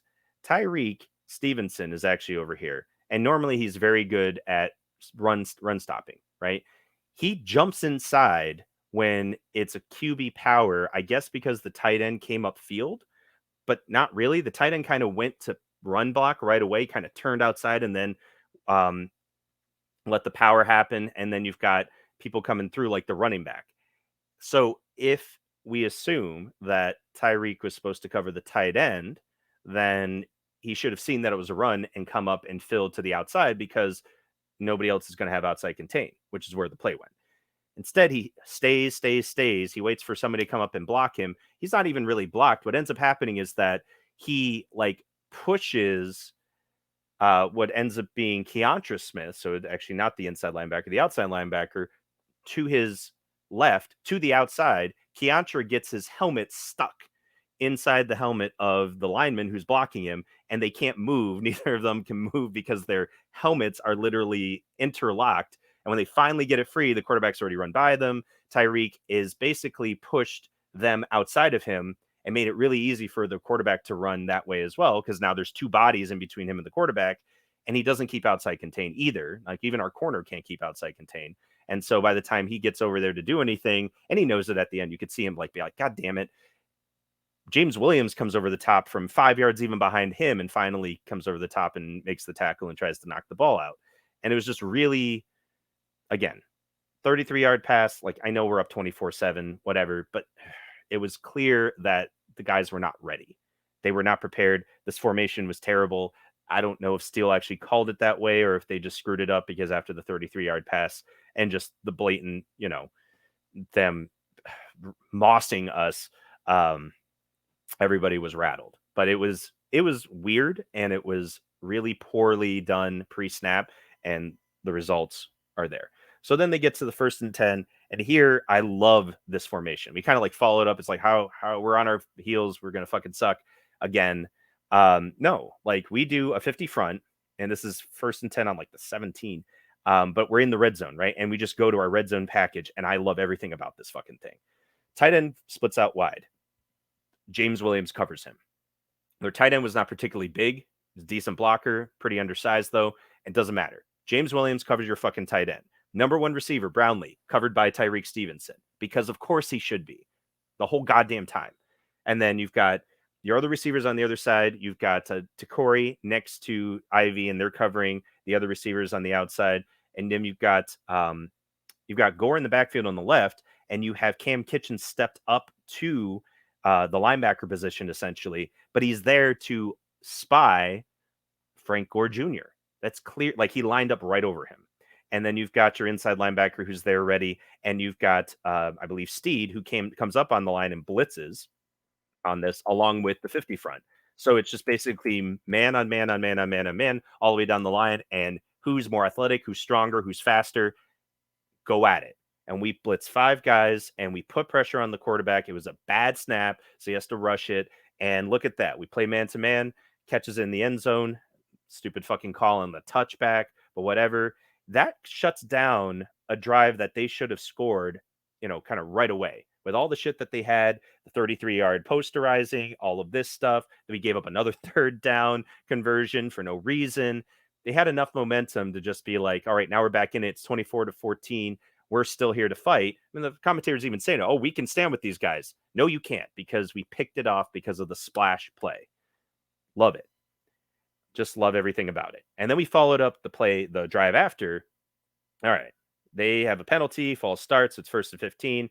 And then he does play action and throws it to Cavallo for 6 yards, just to basically make up for the 5 yards that I think Cavallo actually was the false start. So he makes up for it. But it's literally just that old fucking play that we used to do to Mallory all the time. You do play action one way, you leak the tight end back the other way. But Cavallo is not Will Mallory. Yes, I know Will Mallory had a terrible game. I get that. He's still better than Cavallo, where you hit him in space and Cavallo got 6 yards. Mallory would have gotten 10 or 15 because it's hard to follow and track that guy all the way across the field. You know who did? Corey Flagg. But the reason why he was able to do that is because he wasn't worried about the play action. Corey just said, I'm reading the play. I'm running, scraping over the top, going across the field. Cavallo gets it. He gets there first. James Williams comes down all the way down. And the best part about this play is Mitchell Agude is the defensive end, right? And so they do the play action away from him. And he's thinking, okay, I got to be ready for this shit. But because of the way they set the formation, et cetera, again, you can see the giant ass fucking gap in their line. We're asking them to run power to the left side the whole game. They fake it, but they don't actually hand it off. And Agude comes off and literally hits the tight end as he comes across. Even though the tight end wasn't trying to block him, he makes sure to chip the fuck out of that guy, which gives Corey Flagg, who is not the fastest linebacker, time to come over the top. It gives time for James Williams, who is 13 yards off the ball. Of course he is. To come all the way down so that by the time he gets the ball in terms of field, yes, he gets 5 or 6 yards, but that's a play that we run that shit against people last year. And we get, like I said, 10, 15, 20 yards a pop. We shut that down for 6 yards, not because we read it better or that we knew it better, even though we have every reason to do so, but because Agude does his job, which is to chip anybody that's coming through there just to give him a hard smack. So whatever they're planning on doing behind him, they now have to wait. And then he goes after the quarterback, forces him to make a flip pass, which was not a bullet pass. So there's no real timing to hit him in stride. It was a thing of beauty. And the whole thing turns into a, quote, 6-yard gain for Southern Miss. And Agude gets nothing in terms of the stat column, but it was an incredible play, individual effort, and sets up all of his teammates for success behind him. That guy knows what the fuck he's doing when it comes to blitzing. I guarantee it. But he's got to get up on it with everybody else. So anyway, pass incomplete. Oh my God, Wesley Basanthe should have picked this shit off. But, if you look at the formation, Wesley doesn't have anything to do. Here, Frank Gore doesn't really run out of the backfield. I'm pretty sure he stays home. Maybe he tries to leak out of the backfield, but very, very late. So Wesley just says, okay, well, we're playing zone. And he drops deep and he tries to get under the ball. And he does. He tries to put both hands together at the top of the apex of the pass, which is how you're supposed to do it. But honestly, there he could just kind of basketball tap it to himself because he could see there's nobody in front of him. There's nobody else coming up to steal that ball from him. He just needs to control it. But again, he's a linebacker, not a big deal. Not just him, all of our linebackers play their zone defense very, very well. Our safeties, not so much. Our corners, absolutely not. Our corners are terrible at playing zone. And again, that part of that is, we went and recruited a bunch of guys who were taller than average so they could play man and they could be physical with receivers. And then you tell them to not be physical by making them play zone. I get it. But I'm okay with playing short zones, man over the top, and maybe like cover one and then short zone for the linebackers. Fine. Both linebackers bailed out in this particular play. They did a good job. And, with this formation again, I'm fairly certain that we actually adjusted by having to Corey not cover the guy receiver on the line, but literally line up over the receiver who is off the line. So if they tried to do that screenplay again, to Corey at least would immediately read it and go at it and try to tackle the guy and disrupt the play versus getting blocked by the receiver on the line. I like the adjustment. It led to almost a pick. So then what do we get on 3rd and 9? Incomplete pass. Great. Wonderful. That one actually was just good defense. This was from Corey. And they didn't call him this time. Wonderful for pass interference. So, like I say, it's a 50-50 ball, 50-50 of whether you get called for DPI or they catch it, or you actually defend it and they don't flag you for it. So anyway, get the ball back. And again, so we had a pick the prior drive, 2 drives before, right on in the end zone. Then we should have had a pick in the next drive from Wesley. And now here we are in this drive, and he hits Brownlee for 16 yards and a first down. This one was, again, they kind of fly. I didn't like this from James because, as you can see, they basically threw it right next to him where he started anyway. So he kind of backed up a little, but then he comes forward because I'm pretty sure he's supposed to be playing Frank Gore Jr. if he comes out of the backfield, which he did, but he's right there, and they run this post route right behind him. So he literally, if you rewatch the play on this, 9:06 in the fourth quarter, the receiver, Brownlee, is being covered by Ivy, already a bad matchup. And Brownlee very wisely actually runs in front of Williams, who's clearly not looking at him. And he uses Williams as a pick. So I don't care who the fuck you are. You're not going to be able to guard Brownlee if your own defender is creating a pick. This is not the last time they do this. And again, Texas A&M will be trying to do this shit to us. All I'm asking James to do is look, if nothing's happening in front of him for his guy and you hear ball, just put your arms out. Just fucking throw your arms out, do something. And that ball probably would have been deflected by him. I mean, it would have gone just beyond him, but at least even if he doesn't know where the ball is or where it's going, he has an opportunity because he's so fucking big to maybe make a play without even knowing it, right? Just to make it more difficult for the quarterback to see where the ball needs to go, how to make that pass, et cetera, et cetera. It's again not about being the superstar as much as making it difficult for the quarterback. So maybe it makes him hesitate, makes him check, makes him pump fake, and then the pressure that was there will get to him. That's the one change that he needs to do, in my opinion, from this game to the next game, since obviously he's going to be starting against A&M. So instead, get the ball. Frank Gore runs for 5 yards for a loss. Why is that? Well, they run him across the formation, and this time, finally, you could see where our formation is set up like a normal formation, where, well, just because Frank Gore is on the right side of the formation doesn't mean that we should put all of our guys on that side. Let's go ahead and put them on the other side. Finally. And just in time for them to run basically sweep that way, which is a terrible play call for Gore, especially after the day he's been having. And he just gets stopped in the backfield. And they're all like, oh, man, that was such a great play by the line. Yeah, it was, but it was all due to execution, setting it up properly, et cetera, et cetera. Okay, here we go. 2nd and 15, we get defensive offsides. Okay, so then we have we're ready to go, and we're going to do fucking 2nd and 10. And Gore just absolutely rips us apart. They run power, finally, and it's actually pull the guard, and he sneaks his way in between. And yes, there was actually holding by their receiver, Jason Brownlee, all the way downfield, which brings it back to then 2nd and 11. He still got 4 yards out of it, but he totally ran through us like we weren't even there. And it blows my mind that they purposely did not try to run plays like this the entire game. I don't remember them pulling a single guard for any of the prior running plays. They were just running dive. It was like watching Rhett Lashley's offense from last year. So anyway, it was so sad to me, actually, that he did such a good job and they basically took it off the board because of the holding penalty. So then passing complete to the trio. We blitz off the edge here. And I love that call from Tyreek Stevenson. But we do leave. Oh, and again, they weren't passing to Brownlee here. They were passing to Latrell Jones.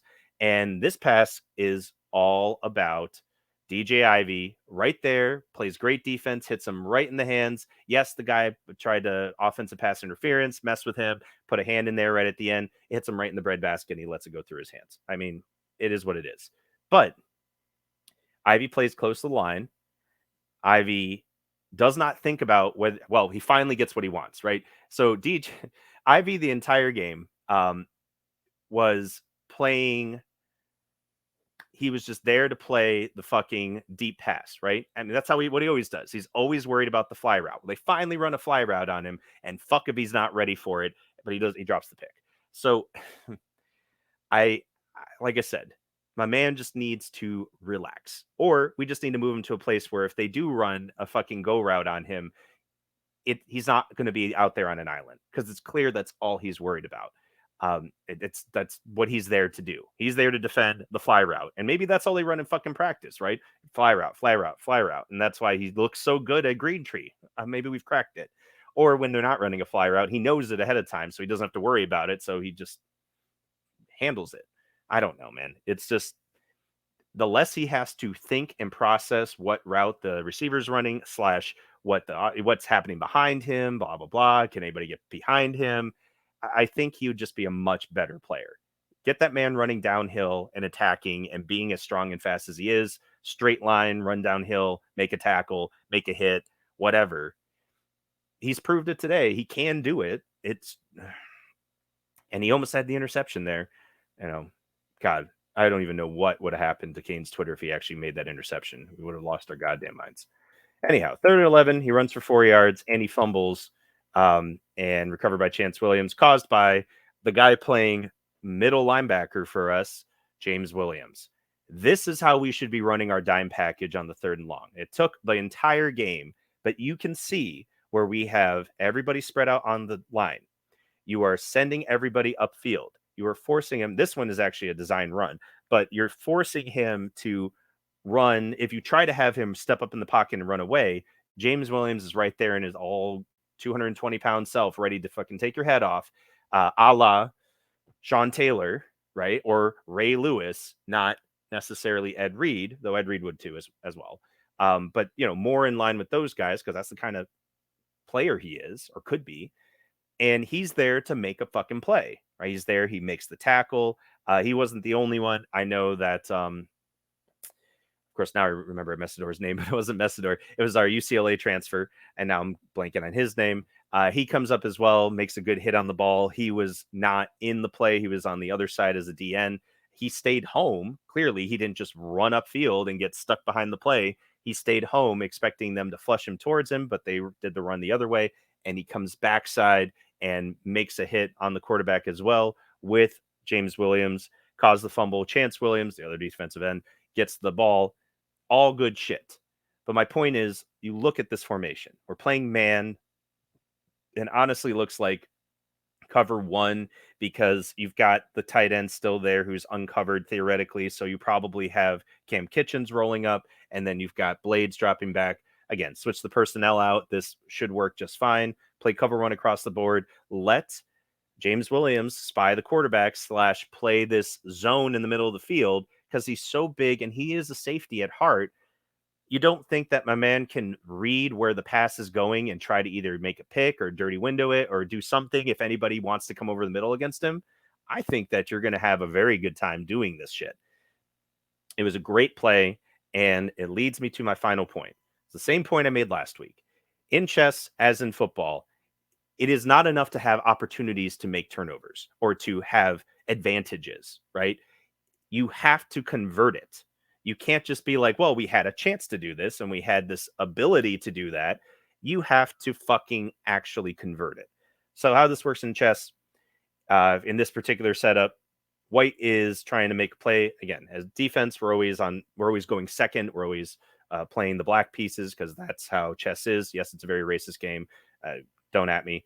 But White moves to basically get out of the way because we're trying to take their piece. And we've got the advantage, and it is really important that we do the right thing, which is to try and convert, keep the advantage we have, and make something of it. So just to wind it back, what we should do is move the bishop out of the way, basically control our pawn here and win the game because nothing is going to stop us from scoring, or rather getting the pawn to the back of the board and turn it into a queen. Pretty big deal. Equivalent of scoring a touchdown, I suppose, in football. Instead, we don't do that. We try to move the pawn immediately. We get impatient. We rush it. We don't convert, and we not only lose the pawn, we end up losing the bishop. We end up losing the whole game in one fell swoop. And so to bring it back, we had a pick, we had almost another pick, and then a fumble. These are all fine, right? But how many chances are we going to get against Texas A&M? Can we really expect to convert advantages over and over and over and go basically 50% on opportunities for turnovers? I don't think so. I think that we have to be very mindful about converting opportunities for turnovers into actual turnovers. Not only because that, that's a huge play and we, break Texas A&M spirit, all that shit, but because our defense is not set up to stop people on a consistent basis. 5 out of 13 against a team that was 29% in the Sun Belt Conference last year is not good enough. We gave up 40% of third downs, and most of them were third and longs. That's not good enough. Like, you can't be giving that shit up. Now, at the same time, our defense isn't really set up to do that. Our defense, when we go to third down, is spreading wide the fuck out. We're going for sacks. We're not going for, oh, let's cover and make him throw the ball away or what. None of that shit. Steele is aggressive. He's trying to force the quarterback off of his mark. He's trying to make him run. He's trying to make him throw the ball on the run and make it easier for us to get turnovers. Because we are not executing properly, we're allowing him to escape instead of getting the sack. We're allowing him to scramble to a point where he has enough space to breathe and see downfield, and then, of course, make the pass play or run or whatever with a lot of wide open space because we're being very aggressive. Steele is not trying to, bend, don't break bullshit. He is trying to cause turnovers. And through 2 games, we have 5 turnovers, which is great. We probably could have had like 10, honestly. But the point is that the players get that, but if they don't execute and they don't convert those advantages, then we need to put someone in place who will. And the players that we do have who are clearly very talented and very athletic, we need to move them around to where they can actually make those kinds of plays because they're not too busy thinking of what the fuck they're supposed to be doing and they're just reacting and fucking doing it and making it happen. So anyway, the rest of this game, they had a team. They, speaking of trying to convert, they had a bad snap and fucking, and I don't even know how to spell fumble. Frank Gore picks it up, takes a loss, which sucks for him. And then so Nialik, he ends up getting the sack here. It was a shoestring sack. It was really awesome. But yeah, it was off this play action, and nobody fell for it. By this point in the game, even though all they should have really done is just run the ball, it was very interesting to me that we had all these guys in the box, and I don't think anybody even looked at Frank after they did the play action, which was a little sad, honestly, because he definitely is a very good player, and he's going to do well the rest of the year. It'll be interesting to see that shit when they play teams like App State, et cetera, Coastal Carolina. But anyway, even here, this last pass play after the sack, it's incomplete to Jason Brownlee, but they run another pick play. We line up like we do here, and the inside guy, who is Brownlee, runs basically an out and up, and the corner turns and almost gets run over by our offensive linebacker or outside linebacker our outside linebacker, Keontra Smith. And this is why I never want to see ever again our guys line up at the same exact depths to each other. I know it's at the very end of the game. I know that most of the guys out there, I think Avante was out there at this point, a lot of guys that didn't get a lot of playing time up until this point. Isaiah Dunson got out there. My man played a lot previously against Bethune-Cookman. Did not see him on the field until this very last drive. So for those who are worried about why aren't we playing Avante, I don't know why we're not playing him. But at the same time, he wasn't the only one who got a lot of playing time in the first game or even a decent amount and then none in the second game. Isaiah was the same way. I don't think Isaiah deleted all his shit off of, social media, stuff like that. So there's a little bit of patience here. And yeah, I do think that he should be playing over Al Blades. But also, I don't think Al Blades should be playing safety at all. Zero, not at all. Maybe Daryl Porter should be playing there, where he can actually be his safety self instead of being a corner who doesn't know how to play cover three, to attack the ball when it's in his zone. Again, I'm sure he knows that shit now, but still, it's bad when you get mossed, man. I mean, he didn't even get to be mossed because he didn't even get to react in time to attack the ball. But regardless, that shit happened. Brownlee was wide the fuck open as well. These are things that I know it's at the end of the game, but these are all things that A&M is looking at, right? So to sum it up here, shout out as always to 365 Canes Football. I posted this before they got to do the review. I'm sure he just posted the review because I've been on here for fucking ever. But it's all about taking the lessons you learned from 1 week and carrying it to the next. Guys that did that from week 1, Bethune-Cookman, to here against Southern Miss. Definitely Corey Flagg. Maybe even DJ Ivy. Maybe. Just we're seeing it gel better between the guys who are able to communicate more effectively. The people that need to carry it forward and do better next week. Definitely all of the defensive linemen, because they get rotated a lot. They're never really in the same formation, right? Some guys are defensive ends. They switch to defensive tackles, et cetera, et cetera. I know physically they can play anywhere on the field, but it's about that communication with whoever you happen to be out there with that you gotta soak it up. So I know people are saying our linebacking core is very suspect. I mean, I agree, but I'm more worried about our defensive line making that jump this week against A&M than our linebacking core having to make a huge jump to contain A&M. A&M is fine. They're offensively, they're not great. And our linebacking core, I don't think, is the ones that lose us this game. I think it's the lack of contain. I think it's the lack of communication along the defensive front. But I think we can fix that very easily. Again, they're a very tight group. They obviously care very much for each other. Just putting that lesson out there of like, you want to make sure you're setting your buddies up for success and to get the glory. I think that just is an easy sell and something that they can easily keep in mind so that they know to ask while they're out there. And the last person, well, again, personnel switches, huge, because I think if you tweak, since they already switched a bunch of fucking guys around, I mean, a lot. There was a lot of changes. They switched Wayne Steed and Corey Flagg's positions, kept them as starters, but completely switched their responsibilities. Flagg thrived. Steed had a little more trouble because you could see him prior to the snap literally moving around going, wait, I'm not an outside linebacker anymore. I got to move to the inside. So he's going to figure it out. Again, my man is constantly thinking and trying to learn through the process. I love the fact that I can always see his wheels moving out there in terms of, the wheels in his head and trying to do the best he can, be in the best position, et cetera, et cetera. He's a thinking man's football player. So of course I appreciate it.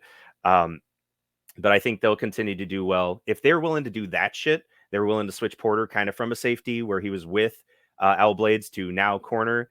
I think you switch him back. You have him play in Al Blades' spot if you really, really want him out in the field. Have Al Blades play in the corner position if you really, really want him on the field. I do think we have other people out there that can play. I think there's plenty of people. We're like 5-6 deep, on all these positions. And I know all the guys want to get out there and do their best. I think that it's just a matter of Steele seeing the film from this week, tweaking it some more. And that's okay to do that before A&M because we know that it's not going to be good if he keeps it the way it is. So if he wants to get out there and he experiments and it doesn't work great initially against A&M, I know he'll make adjustments. B, I think the players will continue to make adjustments. And like I said, my one special note just to a guy who is incredibly amazing player, but I think he could be an absolute force dominating the entire field, is James Williams. And it's not even that he needs to get closer, though I question whether he needs to be 15 yards off the ball at all times, except, when he's in safety mode, that he can be closer to the action and he can rely on his athleticism and trust in his instincts to play the position just like everybody else does, but just be better than everybody else as he does it. Because I certainly believe that about him. But also just to be like, even if he doesn't know exactly what's going on, where he is on, where the ball's going, et cetera, he doesn't need to. He just needs to always be aware of how big he is and play that big. Put his hands up, try to throw his arms out if he sees someone going by him, not to hook them, nothing like that. Just to literally be like, oh, that guy's running in front of me. Let me put my arms up and step in front of him. Right? That doesn't mean you have to make contact with him. That doesn't mean you have to even touch the ball.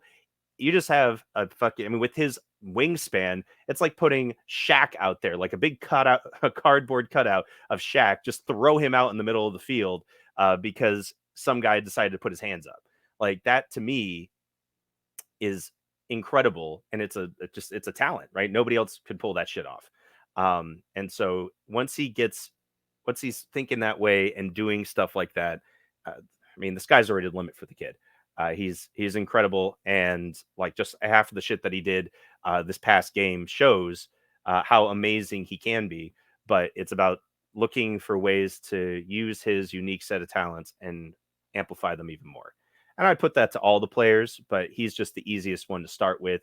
I mean, LT, same sort of idea. I mean, if you just go every time he's on the field, he's like, I'm going to be fucking Warren Sapp now. Great. You know what I mean? There's no reason that he can't go for that quick first step, can't go for the rush upfield, can't just be the force of nature that Sapp was against this sort of competition. And then, of course, continue to learn and all that other stuff behind it. But anyway, normally my shit only lasts about an hour. This is hour and 50 minutes. There was a lot to talk about because of how big this game coming up is.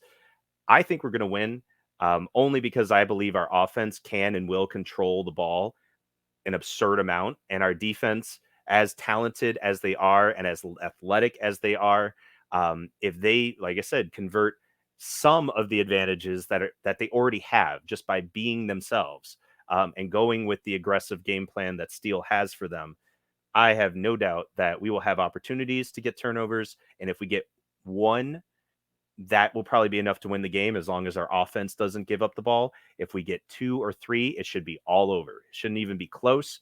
And then on top of it, if they're just able to force 3 and outs because Texas A&M's offense was just straight cheeks last week against App State, I mean, that'll be plenty as well. You know, there's not a lot of things that our defense has to do in order to put us in a position to win the game. And honestly, there's not a lot of different things the offense has to do. We just have to be able to do it consistently throughout the game. And again, App State did it. I truly believe that our offensive line is better, that our running backs are better, and that if I don't see Thaddeus Franklin touch the ball at least 20 times on Saturday, then I just feel like Gaddis is missing it. But regardless, I think that we are going to win. If nothing else, our special teams are special, and their special teams are, well, special. That kick from the Texas A&M kicker was obnoxiously bad, almost as bad as all of the kicks from the Utah, not Utah, BYU and Baylor game put together. And so I know that we have a better kicker. I know that we have a better special teams. So even if it's just even somewhat close, I think our special teams wins it. Canes win. I don't know. We're going to say 19-7, something like that. Anyway, thank you all for watching. I'm going to post this on YouTube afterwards, as I always do. So if you ever, want to look at it again later, want to tell me that I'm wrong about something, et cetera, sounds great. I'll love to hear it. As always, go Canes. Have a great week, and we'll talk to you. Well, we'll talk to you when we talk to you.